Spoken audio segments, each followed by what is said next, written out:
Hi, everyone. I'm Angela Caputo, and here with Alden Loury and Rui Kaneya. And the three of us came together at the Chicago Reporter years ago. I think I was an intern, and Rui was a youngin, and Alden was an editor. And I credit, most of the skills that I have as an investigative reporter to these guys and that experience at the Chicago Reporter. So I'm really excited to have the band back together. We've been working more closely together lately. I'm not sure if anybody's heard about our efforts to bring back the investigative reporting that the Reporter has abandoned. So we've formed a group called Friends of the Chicago Reporter, and we're boosters trying to restart the work. So I hope that you guys can all follow us. If you want to know more about us, we're at friendsofthechicagoreporter.org. And we've also been making these oral history projects about our time at the Reporter because it's coming up on its 50th anniversary. And so we're trying to, capture the legacy of it and also demonstrate the importance of it going forward as we're trying to revive the work. So you can find those videos on our site. And we have a big 50th anniversary party that we're planning for the summer. And we're going to have a film screening of our oral history videos. And so there will be more about that. And we'll, get that around to Chicago journalism and community leaders because we're hoping that people will participate and come and really join our effort to bring back this really important work that was done by a really special organization. Um, so today, we're going to talk about Rui, Alden, and I. I guess Rui and Alden really taught me this back when I was at the Reporter. Was getting data that can be a huge battle, right? I mean, there are times where you go 7, 8, 9 months trying to get a data set, and once you get it, that data is a very important source, but it's just a jumping off point. You have to figure out, like, is this data accurate? And how do I find texture and stories within this data by using FOIA and other reporting techniques so that you can use the data to be authoritative, but you also feel confident in it and you can get at the human stories, which is why we really care about this stuff.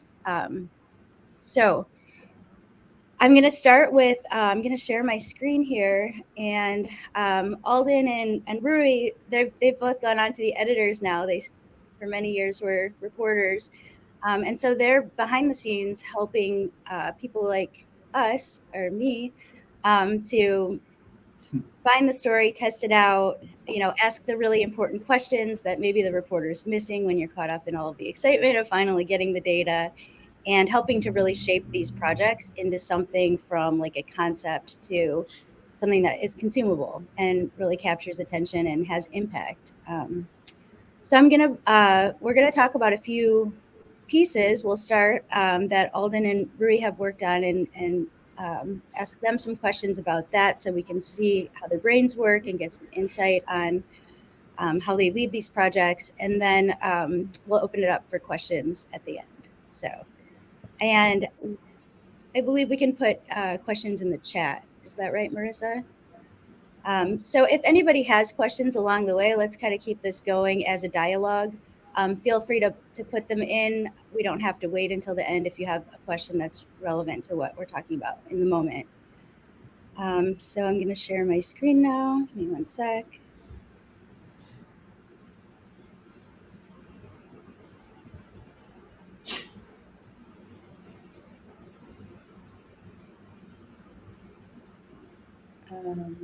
Okay. Sorry, 1 second, guys.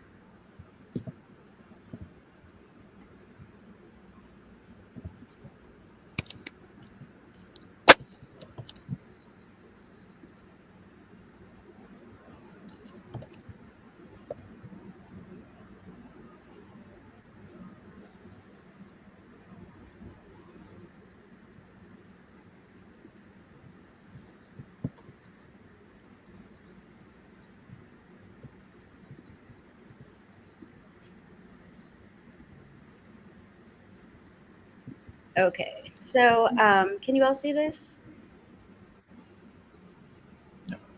Okay. So this was a really important story that that Alden worked on. And well, speaking of the Chicago Reporter, it just warms my heart to see the byline on this because it's Fernando Diaz, Alden Loury, Maria Zamudio, Josh McGee, all together. So all reporter alumni, which is really cool. And this is, I think a really clever way of doing reporting about COVID at a time when everyone was scrambling to do it, but working together some public interest work that you guys had already started, Alden, in covering water and access to water in Chicago. So I guess Alden, can I just open it up, I guess, and ask you to, well, in this story, there were, I mean, it was a really catchy intro into it. It was saying that, basically at this time of COVID, and this was early on when the rules were wash your hands, wash your hands, that there were potentially thousands of people, most vulnerable in Chicago, who had no water at home to wash their hands. The price of water had tripled over a decade. 150,000 people had received water shutoff notices over that time. And Alden, why don't you get it? I'll sort of like tee it up with that. And can you just kind of talk me through the process of getting this information and how you started, what data you started with? Sure. Thanks, Angela. Yeah, we were curious about what was going on. Maria, who I think is in the audience, she had posted a message in the chat. Hey, Maria, she had done this big investigation chronicling the rapid increase in the cost of water in Chicago over the previous decade, and how it kind of ensnared tens of thousands of Chicagoans, particularly low-income Chicagoans. As you mentioned, 150,000 shut-off notices, mostly in the poorest parts of the city, specifically Black and Latino neighborhoods. And so one of the questions we had was, how many people are out there that literally don't have water service right now? And so we refreshed the data that Maria had gotten for her water investigation around shutoffs, just to make sure that the city, at this time, the mayor had created a moratorium, instituted a moratorium on water shutoffs, partially in response to Maria's reporting. So we wanted to double check to make sure that the city was honoring that moratorium. We were also curious about whether the city had reinstated water service to anyone who had previously been without water. So we submitted a couple of FOIAs to get that information. We had extensive conversations with the city about essentially, do you know who is living without water? And the city couldn't give us a very clear answer on that. And we were hopeful that the data that we were seeking was going to tell us that, but it didn't tell us that directly. So what we got back was an update of the shutoffs, and so pretty much no shutoffs had happened since the moratorium was instituted not long after Lori Lightfoot took office in 2019. She took office in May of 2019. But we did get a listing of places where water had been restored. And so even though we couldn't get definitively to what we wanted to say, which was X number of people in Chicago are living without water, because we had some data source that told us that, or we had some source from the city who says, hey, we're keeping track of that and this is what we know. What we did was we looked at the legacy data that Maria had gotten for her story on shutoffs, the refreshed data on shutoffs that we had. And we looked back, I think maybe about a year, and we looked for where shutoffs had occurred before the moratorium started. Now, keep in mind, the moratorium had been in place for, at this point, practically a year or so. And so it was unclear if those people who had that water shut off had it restored, either legally or illegally. There was no way for us to know for sure. But there were certain geographies when we looked in the data where we saw there were a number of people who had their water shut off within, I want to say, the 6 months before the moratorium took effect. where there had been no reconnections. The city had not restored water to any home within those. I think we were looking at ZIP +4 codes. We had it broken down geographically in that way. And those are essentially the equivalent of a city block, if you will. So, so we had these geographic areas where people had their water shut off just before the moratorium. The city had not restored any water service according to the data that we had received from the city. So our deduction was these are places where possibly people are living without water, because we have no record, at least from the city, indicating that people who had been shut off right before the moratorium was installed had their service restored. Now, we did note that there are people who restore the water illegally. That was something that Maria had reported in her previous story. But we had no record of knowing how many people may have done that. So this was all somewhat of a question mark, so much of a guessing game. But what we thought was that I think the number we had was somewhere around 2,700, which was just a summation of the number of shutoffs that had occurred in ZIP +4 codes where there had not been a reconnection since the start of the moratorium. So that was how we got that, and so we took the data that we had, we asked questions, we flipped it around, and we came up with a methodology that got us at least in the direction where we were hoping to get some definitive numbers for. But we thought that it was a valuable thing. And Maria, in her reporting, had been out talking with people, and she had examples of folks who had who were, without a doubt, living without water. There were some folks who were rental properties. There were some folks who were homeowners. So we knew it was happening. And the data that we got and the analysis that we did helped us give at least somewhat of a reasonable guess of what the floor might be in terms of the number of people in the city that didn't have water service. Can I just jump in there, Alden, and ask you? So you had this data set of 2,700 households where the water had been cut before the moratorium. You had another set of data of water that had been restored. Can you talk me through like your methodology of how you figured this out, and then also how did you test what was your standard process for testing the data to make sure that what you had was accurate and you just didn't get like junk data from the water department? Sure. Well, we were looking at data from the data that we'd gotten directly from the water department. And so there was legacy data that Maria had gotten for her previous investigation, which we had vetted with the water department to make sure that what we were seeing in the data was on point. The refresh data that we got both on reconnections and also on shutoffs, because there was a certain point in time before the moratorium where our previous investigation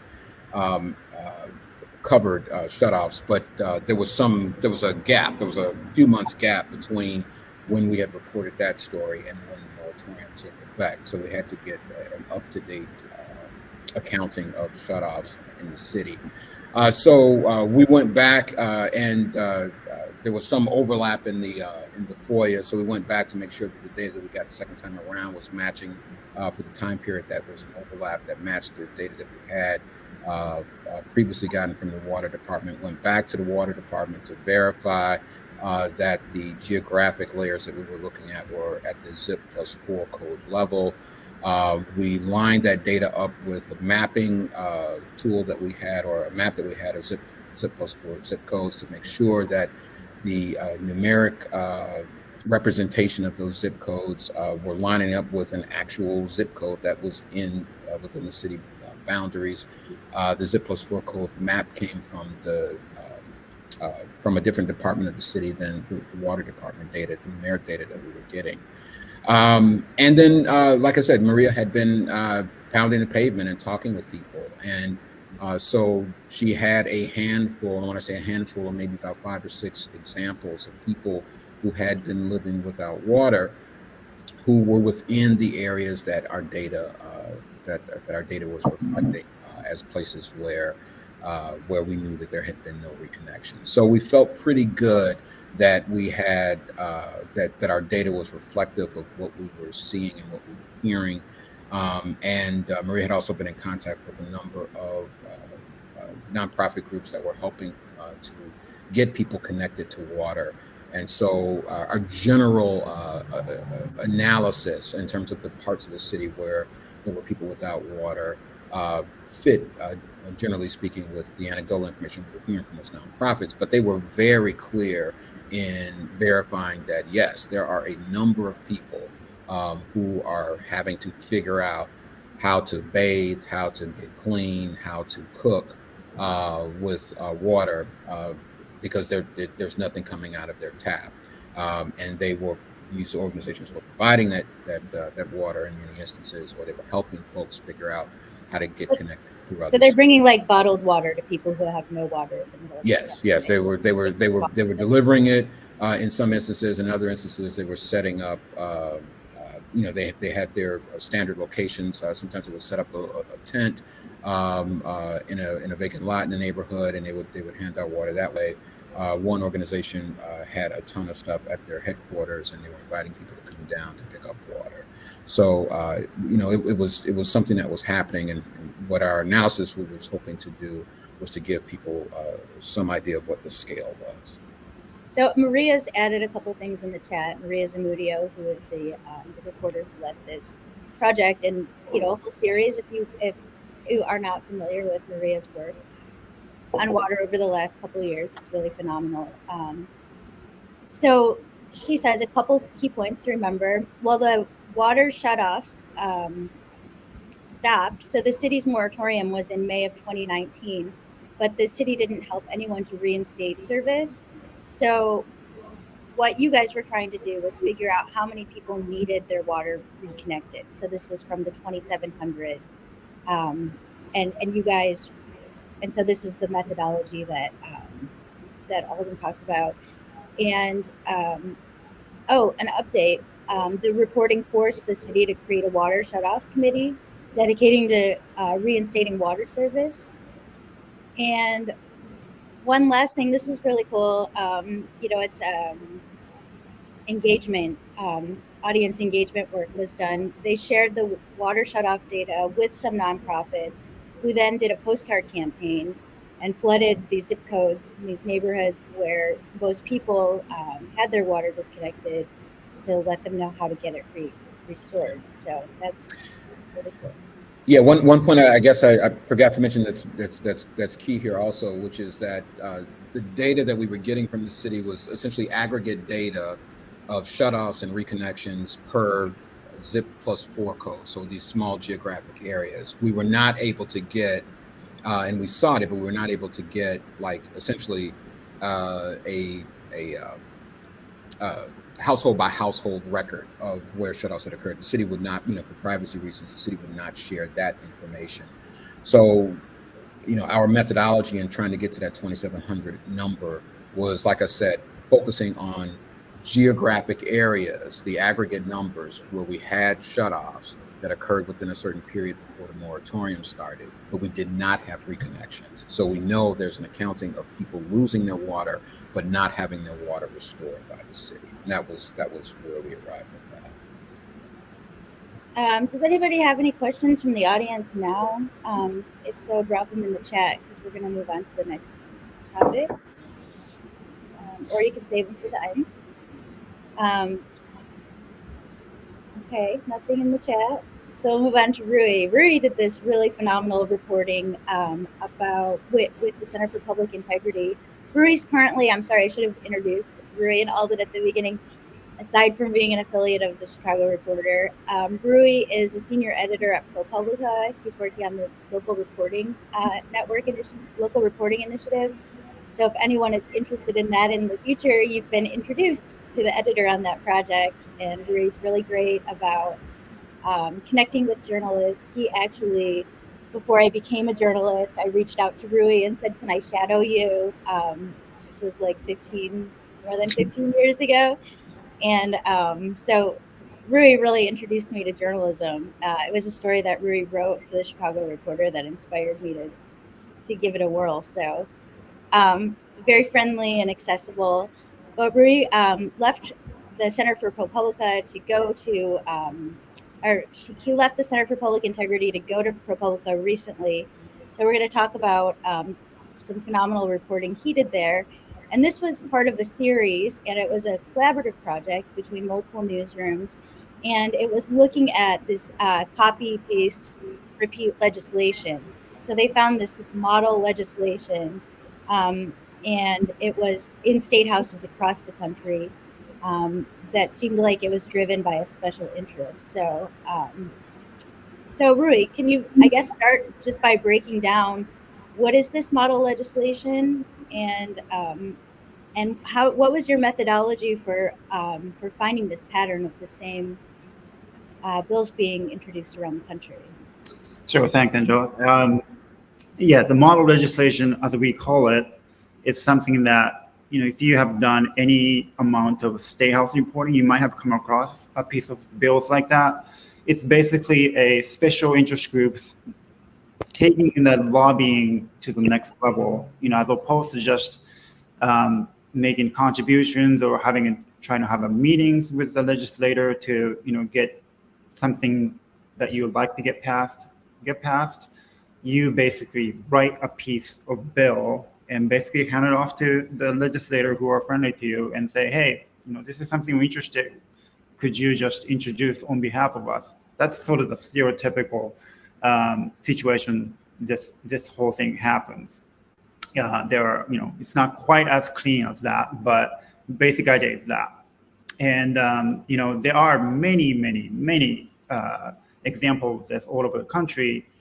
And, we kept reporting on these individual model legislation that were kind of really unsavory and weird. And, we were at the point where we were like, okay, can we actually figure out a way to, to figure out really how many of these bills there are and how do we get around that? And basic thing was this guy who was on the data team who's basically coded his way into building this tracker that will look into more than 1 million state house bills all over the country and see if we can actually match it. So he basically coded almost 2 years nonstop to develop this thing, and we made it into this tracker that people can use. So we made it public. So that will be good for people who are actually doing some research. We were hoping to actually. Wait, can I just hit the pause button for 1 second, Rui? Because I'm gonna show the tracker in a second. But can you just tell us a little bit more about the source of the data that he pulled? Like, what yeah, so the one solution we came up with was to go to the Legistorm. I don't know if all the people who are listening know that service, but basically it's like just one-stop shop where you can actually go and look up any legislation that's been introduced in 50 states.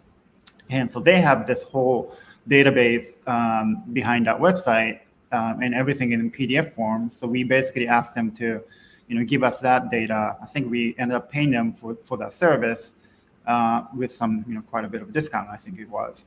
And then, so we took the entire PDF and converted it into something that we could analyze. So that, alone was a huge headache, and that took months and months of work to clean it up. So we dumped into this database, and then this guy, my colleague, basically wrote the code where you can actually take one particular bill that you're interested in, and tell the tracker to, compare it to everything else that's been introduced since 2010 and see what happens. There are many different complications that we have to go through and sort of refine the method. But we got to the point after 2 years where we can actually at least come up with ways to type in the keyword of certain subject you're interested in, and you might get a result that will say, hey, here are the model legislation, or what looks like a model legislation on that particular subject that's been introduced however many years that goes back. Anyway, so that was that. And my job basically was take that tracker, at least when it was still being developed, so that it was kind of a primitive version of it that I was using, and just go through the list of things that the tracker spit out as the potential model legislation. So I looked at them and see if any of them are actually interesting, because many of them are like, very innocuous stuff that you wouldn't even interested in just even reporting about, let alone just to read the entire bill through.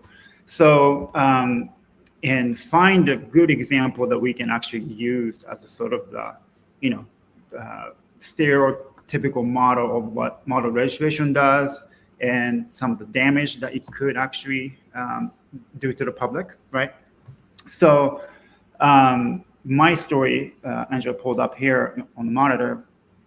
I found this particular bill that has been written by Used Car Dealership Association trade group, and they were basically trying to figure out a way that to sell the cars that has the open recall without fixing them, because they were basically stuck with lots of cars like that. There was a Takata airbag that has been recalled, and that you're talking about millions and millions of those that had to be fixed. There were ignition switch accidents that was happening all over the country too.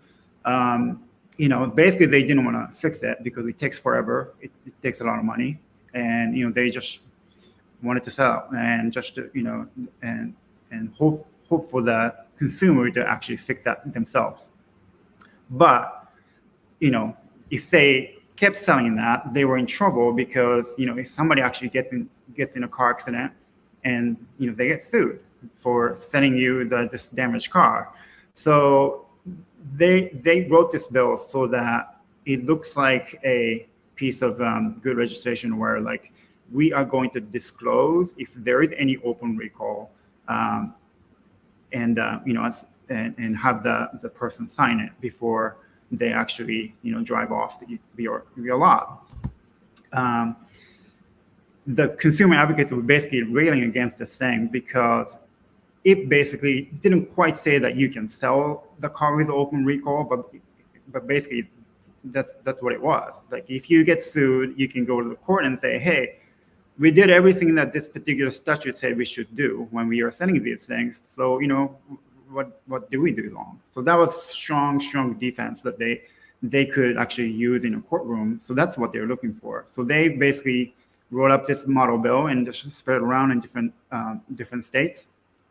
And I think Tennessee and Pennsylvania, I believe, at the time when I was reporting on it, have already passed them.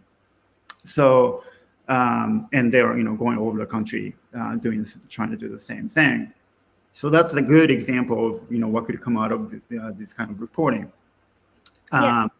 In terms of the topic of this particular panel is it's kind of going back to FOIA. So the tricky thing was the tracker that we developed was basically, it's just text comparison tool, right? So you take the bill, one bill on, let's say something that regulates public transportation or whatever, okay, and many of the technical terms, do they show up in any other bill that's introduced somewhere in other country, other states? And many do show up, but they are not necessarily the model registration, because there are many ways that those similar texts actually end up in different states. Some people, they just copy from one another. It's basically legislative plagiarism.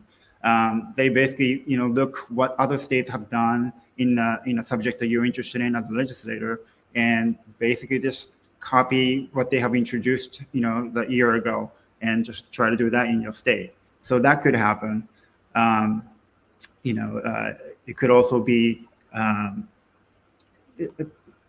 just any kind of technical language that people commonly use on that certain technical bill that people introduce, and those happen to very similar, or at least copy and paste it quite often. So that was the thing that we had to be really careful about. So if we see something pop up in our tracker, we wanted to make sure that there were somebody behind it that they produced as a model bill.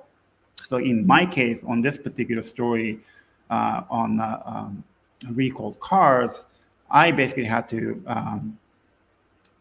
FOIA all the communication of the sponsor of all these bills that we knew were to be the copy, and see if they actually had a conversation with the trade group that I was, that I knew they wrote this thing. And hoping for some kind of, really chummy relationship, and maybe, email exchange back and forth about, hey, this is stuff that I want you to introduce, blah, blah, blah. I end up not have to wait for any of that to come back, because when I was starting to do the reporting, some people already just, when I asked them, they just fairly acknowledged that, this is something that I took from this particular trade group. Or when I talked to the trade group people, I talked to this particular person, and I, gave them this particular bill. So it was easier in terms of the reporting, and to kind of, fill the holes in the tracker thing. It was easier than I anticipated. But, if everybody refused to talk to me, then the FOIA could have been one good ways to get around that particular wall.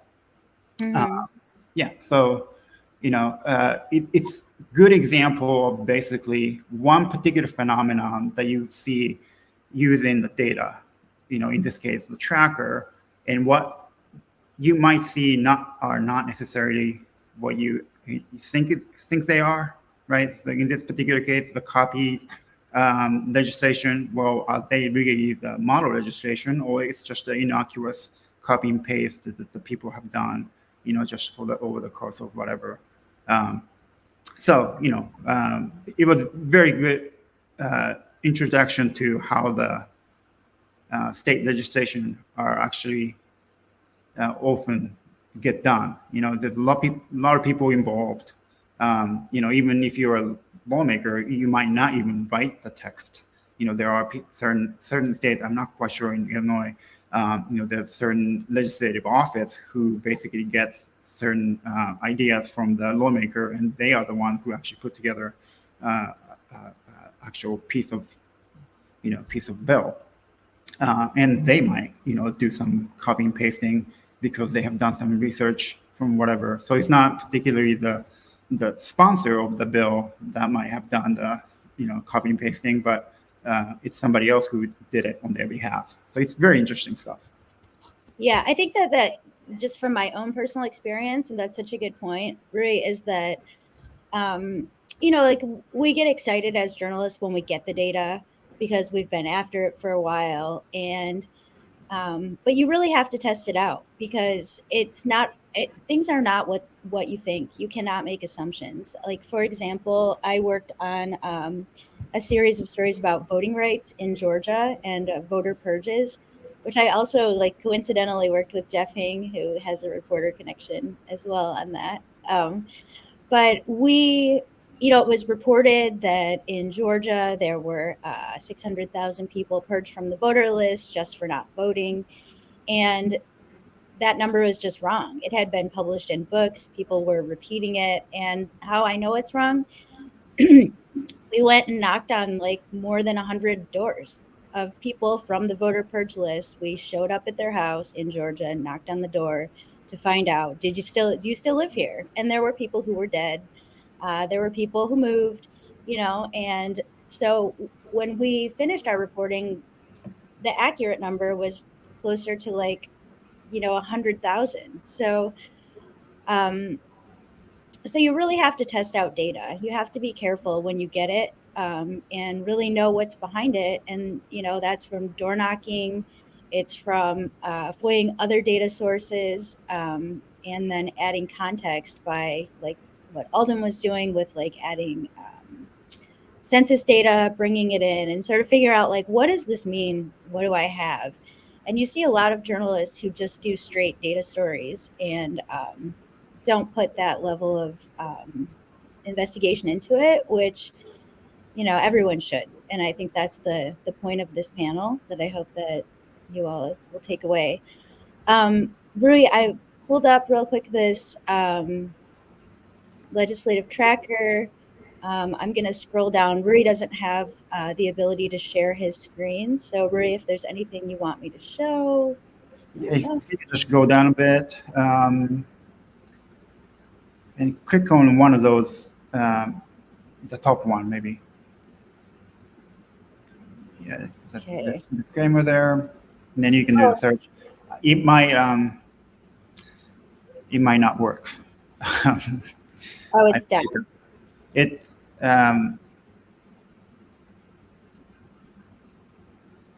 that's weird. Can you go back? Just maybe go by date. Anyway, we were planning on continuing this to make it live, so like update it every week. I think that was the original plan, so that people can keep using this stuff. But there are certain problems that we have encountered to do that often, and I know this works. If I have the access to these the share the screen function, then I can show you guys. But if you play around with this particular page, which Andrea can share in the comment section there, you should be able to get to certain subjects and recently introduced bills. But anyway, so yeah, if Andrea can, oh yeah, that's well, I'll just say it's not your problem anymore because now you're that's right. Yeah, I don't even work there. Good luck, CPI. Yeah. Okay, great. Thank you, Rui. Does anyone, I just dumped in the chat a link to the legislative tracker. Also, the National Council of State Legislatures does a really, I don't know if anyone's familiar with that, but they have an awesome state-by-state tracking, and that's what I used a lot for I've used that actually for a lot of stories, where you can actually just scrape it and pull in data from there. But Legistorm I've never used, and maybe that's cleaner and it's for pay, which I'm really good at begging for the cheap stuff. Okay, so if there are no questions, I'm going to move on to one more example of Alden's. We're kind of running out of time, and I want to make sure there's time for questions. But let me share this screen.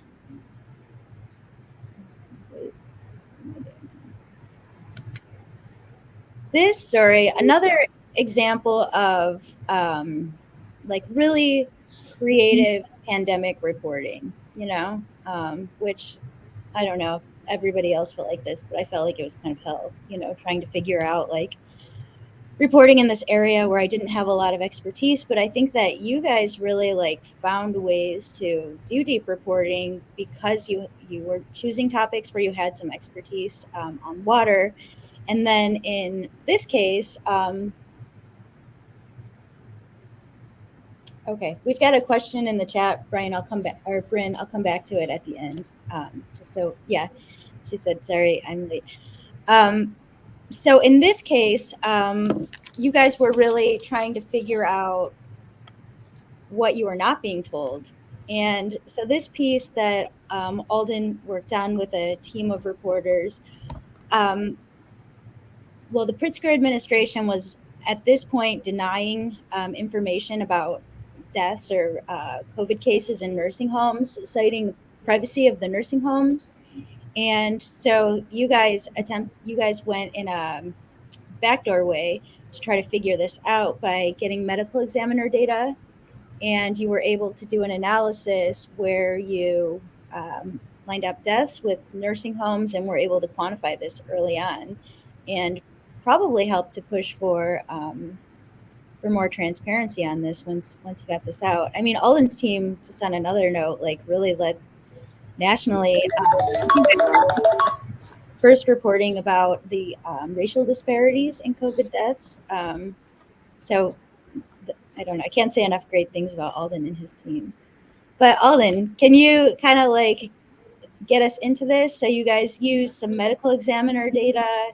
Can you tell me about what that looked like, how you got it, and how you were able to join it up with nursing homes? Sure. And thanks for those words. Not long before this story came out, maybe a couple weeks before that, Maria Zamudio actually worked with Elliot Ramos, who's our data editor at the time, and pulled out a real quick hit story on the racial disparity in deaths of COVID-19 deaths in Chicago, and that came straight from the medical examiner data that we were getting. We were, and every news organization in Cook County was pounding the medical examiner for COVID-19 related death records in March, as the death toll was increasing rapidly in Chicago and other parts of Cook County.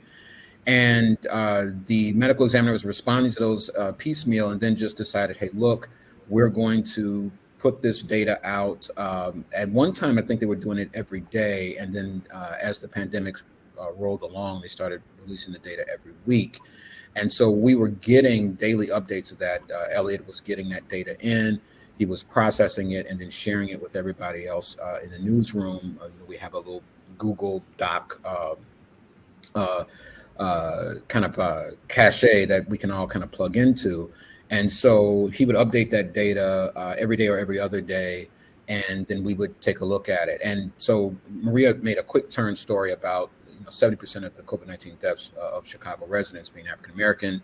That was published in early April, and at the time was one of the very first stories really documenting the racial disparity. And it was picked up to some degree by state and national outlets. And what we were also doing in our reporting, our team was focused on nursing homes, and Esther Yunji Kang was a reporter on my team that was really doing some reporting on nursing homes, and Chip Mitchell was a reporter on the criminal justice desk, was also doing some looking at nursing homes. And so we were hearing and reporting on a lot of anecdotal stuff around outbreaks in some suburban nursing homes in particular. And we were doing that reporting, concerns being expressed by family members of residents in those facilities. But there was no information that we could find that told us who was dying. There hadn't been much reporting on it. The state, as you mentioned, was denying FOIAs for those records. And so we turned back to the medical examiner data, and we were saying, what in this data might help us find nursing homes? And so there were a couple of things. One, the medical examiner data told us the address of the residents who were in those records, the decedents. They were also sharing with us in one field, there were tidbits that provided a description of the residence or the place where the individual died. And so there would be, and it wasn't for every record, but there would be in some of the records, we would see things like the name of the hospital, the name of the nursing home, the name of some other facility where the individual was living or where they had died.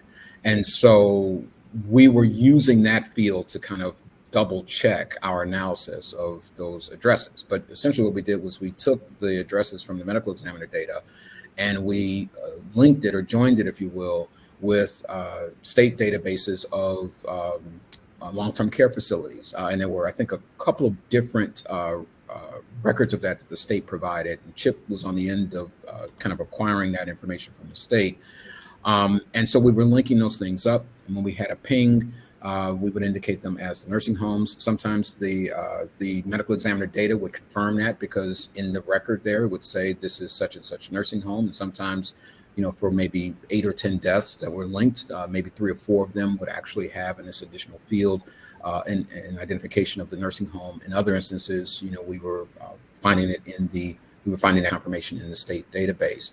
We back-checked our records or our analysis by, reaching out to those nursing homes directly and trying to get confirmation for the amount of deaths that we had tabulated in our analysis. For those who did actually talk to us, we found minor discrepancies. Some nursing homes said they had fewer. Some said they even had a little bit more. The state finally came around. They wouldn't give us individual records, but they were at least telling us the aggregate number of deaths that they had reported or received reports of that were linked to nursing homes. I think that came maybe the week we were publishing. So we did include that number as a statewide figure. They wouldn't give us that number for the Cook County facilities. But to our knowledge, it was one of the very first kind of outlays of just how much of the COVID-19 death toll was taking place within nursing homes. There was already a great deal of concern being expressed about, because there had been much more reporting about the number of cases.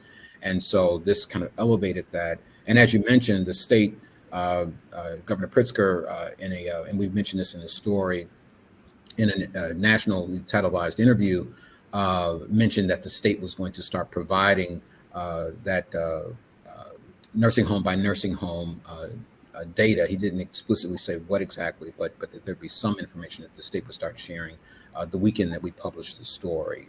And I think the state followed through on that. And from that point on, the state was providing, I think, weekly and then at some point maybe monthly updates of what those numbers look like. Number of cases, the number of deaths didn't come until a little bit later, but they made it a rudimentary thing that they were sharing. There's still some questions about, because those numbers are reported by the nursing homes, and we did updates to this story in the weeks following, and there was still, in some cases, wide discrepancies. The medical examiner data has the benefit of telling us the address of where the individual lived. So there's a connection to the nursing home by the address. The nursing homes, though, however, at least some of them were reporting deaths for only individuals who were dying on their premises. So a nursing home resident has COVID-19, takes a turn for the worse. They're being segregated within the facility.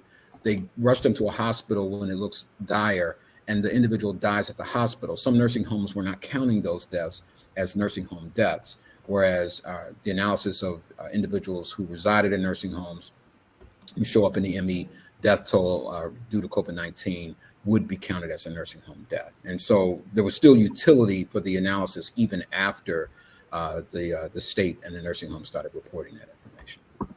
Yeah, this is great. So in this case, you sort of flipped it around. You FOIA'd, you got rejected, so you found a workaround. But then when you continued to FOIA and you continued to get information, your workaround was a way of testing what was being publicly released or what was being released through FOIA. So that's really important. It's a really important lesson. Usually we do it the other way, you know. So Alden, you guys, you know, you had, like, obviously the data gave you authority. This is how you broke this story. But you also had a lot of stories in there. And can you talk about, and it can be not just limited to this one piece, but in this whole body of work, do you have any advice or tips or stories you can share from, you know, taking this data project and finding narratives and like running down records, and if there was FOIA involved? Yeah. Sure. I mean, you know, and not to lean so heavily on pandemic related stuff, but the entire team worked on a project for I would say maybe about 4 months or so, and it was coming off of medical examiner data. We ended up calling it oh God, our short for it was just 50 Lies, but there was a longer title, and the team would kill me for not being able to remember the full title. But what we were trying to do was to really document the disparity in COVID-19 deaths and dig a little bit deeper. So we relied heavily on the data. Nursing homes were a part of that disparity. So we spent a fair amount of time talking about that. But we had this medical examiner data that was telling us the names, the age, the comorbidities for each individual who had died of COVID-19. And at the 30,000-foot view, we were talking about the disparities, you know, Black areas of Chicago compared to white areas of Chicago, low-income areas compared to more affluent areas. And that was the top-level takeaway. But we wanted to spend time actually connecting with the family members of these individuals. And so, you know, we were using the data to find addresses and actually going out and trying to, you know, knock on doors to find these individuals. We were using their names and their ages to try to find these individuals on social media. We were using Spokio and other things like that to try to find phone numbers. And so just a lot of, you know, kind of basic investigative grunt work. We were able to connect with the family members of a lot of these individuals. And, you know, we were looking literally at hundreds of deaths by that point. We were into the summer, that first summer of the pandemic in the data. And then that number was a little lower because we decided to zero in on 4 specific zip codes. 2 in particular where the numbers were high, 1 a majority Black zip code, 1 a majority Latino zip code. But we had a great deal of luck, I would say, talking with as many as 50 families and hearing very gut-wrenching personal stories. And then we were also, the reporters came up with the idea for this was to actually develop a survey to talk with those people. And so one data point that we came out of the survey itself, where people were talking about the difficulties that they had just in finding basic resources to deal with COVID-19. So the death was the end result of what had already been a very tragic experience where folks, weren't able to get to a hospital or, their loved one was not getting any kind of sufficient care as they were getting sicker. And remember, at this point, the time frame for these deaths, because the people who died in those first few months were the folks who were most at risk. And you get diagnosed with COVID-19 and you might have had about a week before you were gone. And that was I want to say the average time of death from when these individuals were sick, as the records from the medical examiner were telling us, to when they died was about maybe 7 or 8 days. So so there was just talk about how quickly things happened. And then just these gut-wrenching stories from people who were expressing that they didn't want their loved ones to just be a COVID death statistic. As we were doing the reporting, they wanted us to really kind of give the fullness of who these people were, why they were being missed, and so on and so forth. And so what grew out of that was a web story where we talked about some of the challenges and what were the building blocks to this disparity, but we also spoke about the individuals and people that they left behind.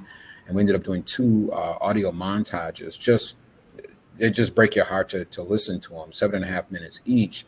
And we had more material. We could have literally done 2 more where we were literally kind of highlighting the highs and the lows, the highs in terms of what people remembered about these folks, and then the lows, their closing moments and the isolation that they had to endure in those final days, and the ways in which people didn't have answers coming out of it, and how that added to the grief. It was just like we just didn't know what to do. We did, folks just racked with guilt, thinking that maybe if I had made a different choice, maybe I could have saved my loved one.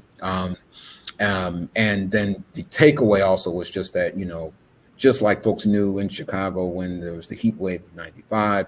Just like they know about a lot of, public health and other issues, there are certain communities that are going to be impacted the most. We know it. We know it offhand. We feel it in our bones. And yet there just hadn't been enough done to prepare these communities, whether they were nursing homes or low-income communities, to prepare for what was coming once there was word of the pandemic hitting the Chicago area. And that was perhaps one of the saddest takeaways from all of this. This was something that perhaps could have been avoided. Well, thank you, Alden. Thank you for your work and for sharing that. We're running out of time, so I want to make sure we leave a couple minutes for any questions. Wait, are we already over? Oh, we're already over. Oh, yeah, we may be actually. Sorry. Just kidding. If anyone has a pressing question, drop it in the chat now. Otherwise, here's my Twitter handle. Follow me. You can find Rui and Alden. Alden and Rui, if you want to put them in the chat. Reach out to us. And thank you all for coming.